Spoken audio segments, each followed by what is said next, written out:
बनी सीजनल दिल लेला तोहके देता नहीं ओरिजिनल दिल। सबका के दिल बनी सीजनल दिल लेला तोहके देता नहीं ओरिजिनल दिल। और दिलो दू प्रकार के होला का रे।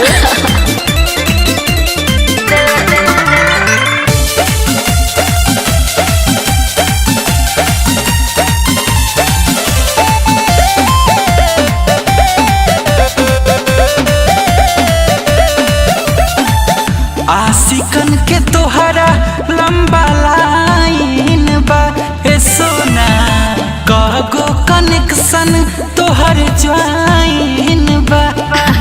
हम लइकी आई वाईफाई ना सुन भूल जा तू पहले के बतिया। हम बदल देले बहनी सब आदतिया बुझला। डाउट मन से होता ना आउट उठला तीस सबका के दिल बनी सीजनल दिल लेला तोहके देता नहीं ओरिजिनल दिल।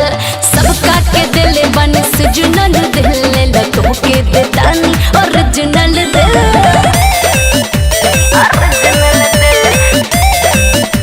ओरिजिनल दिल।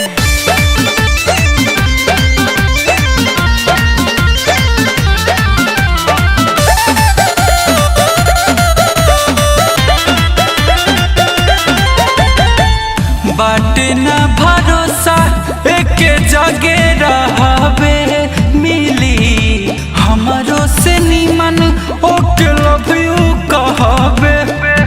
तोर प्यार ना व्यापार बुझाता। अरे ना हो झूठ बोलत नहीं तो हंसे अदब राज हो। लेके चला तू खियाला क्रियाज हो।